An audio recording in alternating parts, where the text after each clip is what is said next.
ekibi mu kibiina ne okutabula ekibiina naye baffe you reconcile my brother tosobola engwe bangu tosobola kulunda ngo waka nti njirunde nga kapa engwe bangu bali bafuuka ngo you see Sebata omuyimbi Sebata Fred Sebata Lord yayimba oluyimba oba olumanyi ago oli mutoto yinza lumanyi waliwo oluyimba olugamba nti engo ne bweba yakigwa toligifumbira nkenene nze manyina kyeyino wanateete engo ne bweba yakigwa sewambuze emusoberera waluwulira olwo nti engo ebango tosobola kuwanuuza mbu eno ngwe yaffe yakika nandala waffe ngwe yakika tudingane nayo tubeere nayo mu nnyumba emu ejja kulya I want to tell you this malirize abatulaba President Museveni alinga musawo Muganda musawo w'ekinnansi sorry bwakuwa sente ze akutuma emirimu emizibu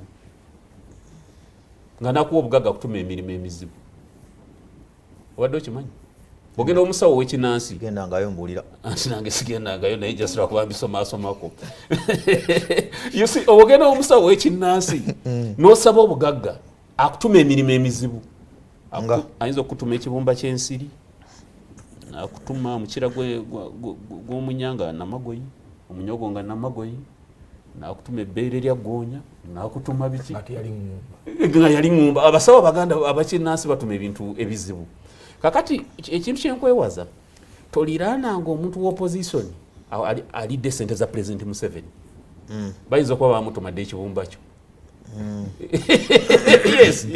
So njagala kutuusa mukisa eri nga maliriza okutegeeza abatulaba tukimanyi FDC is a mass party badde ino obwagizi corner to corner mu Uganda ekibiina genuinely kiina abwagizi abakigoberera okulanga tunulula eggwanga lino naye njagala kubabuulira twafuna engo ewaka mukimanyi namwe abwagizi FDC tetubeera nkona majje najja nankumbi waliwo akaseera Honorable Nandala yali agugulana ne General Muntu nga General Muntu party president General Muntu yaleetako majje najja nankumbi yes ate nga yali General bano batalina beero DU najja nankumbi bagifulagalizwa Dr. Besigye yali ina butakanya ne General Muntu kubana tukuliko yaleeta majje najja nankumbi naye abakulu bano kuva lwe baleeta ebyokola ewaka ewaffe wakitaffe abatulaamukirize mugane tulina okukoona boys quarter tukoona ebiki tukoona okulabanga ebyokola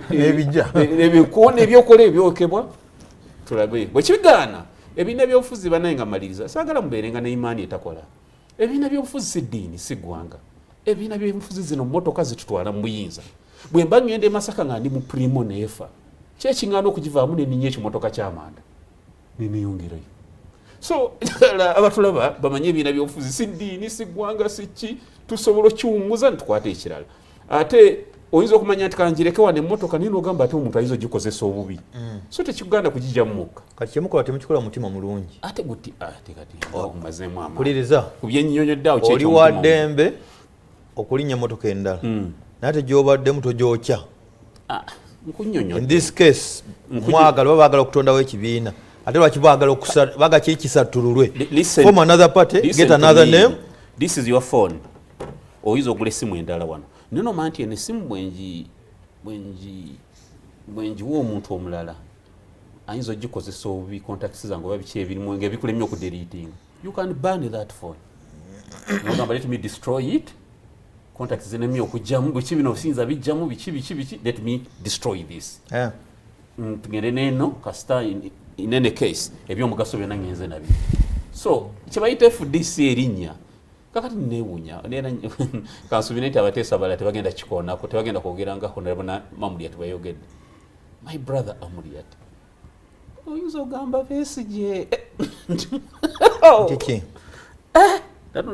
nalunda Amuliyat amu ng'ayogera ku Dr. Besigye nga anafuya yage oli mwezi bw'ataba party president tawummula obanga talinawo kakookoloke akakookoloke let me ask proxy gwaba akozesa buli kyayagala oyo musekerera n'okuwangula akalulu yakawangula bakumuyita kakookolo ka Besigye akakopate president neera ogumu ku musango gwa ttiimu ya Muntu gyali evunaana Dr. Besigye mbwaleeta omuntu ayayita saanira na kubeera wadde chairman wa district mu FDC n'omuwanguza gye n'omuntu which is a fact. Kakati wempulira nga Amuri ati yandijjukidde bye twayita muze naye twali mu kaduuku lw'embalala. Listen, ne Dr. Besigye Amuri ati yandijjukidde bye twayitamu nga ye abeera party president. Waliwo by'otayogera. Dr. Besigye oyo njaga nkuule bantu bangi bataddeko ettafaali. Naye omanyi omwana Adamu, Allah yakola abaana Adamu nga abaana Adamu tebasiima.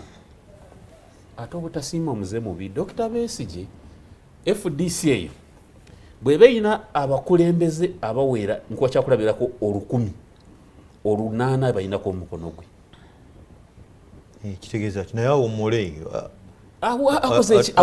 kikyakoze yaleeta Amuri ati Dr. Besigye yava enajja nankumbi ng'ekisanja ekyokubiri yakakifugako kitundu.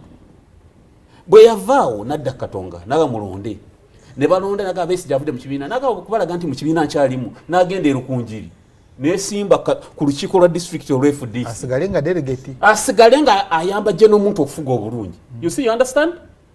Kakati ayamba gye n'omuntu yes eyali akomanda tasobola kufuga yakulembera amagye kibiina kimulembera the problem joina yakulembera amagye amuyamba okuganya okoma ku mushana. You just protect me. You see, singa yasigala ku Katonga n'atenyigira mu activity ya kibiina yonna abantu mulabye muntu yafuse party president ekibiina akivuddemu Besigye talina mutima mulungi yaddayo ku district level amobilizing abakadde. Can you imagine omuntu abadde party president a colonel of the NRA mutima mulungi bambi yaddayo ayambe Besigye yali akulemberwa agobererwa abantu milioni ne millions naddayo abeere ku kibulango ne kano kaze mu dakiika emu atiko 36 gy'osomye ani atategeera by'amateeka kanso nsiba msini ya kanso yakusomesa kusimanyi Makerere yagaye tekiriyo tekikola makulu tebiso atiko mugita bubi eri waliyo kanso omulala rule of law jeno Elias Lukwago agamba Besigame kana akawayi ati mutu tabula nze honorable Nsibambi mu HT wa yansomesa amateeka ne mu bimuke bansomesa Bansibambi awo bansomesa ebintu yangu nnyo the literal rule of statutory interpretation. Simple akawaka ina constitution article 36(1). Fena bali ontwasoma ko tusome kigambo ku kigambo uli kigambo.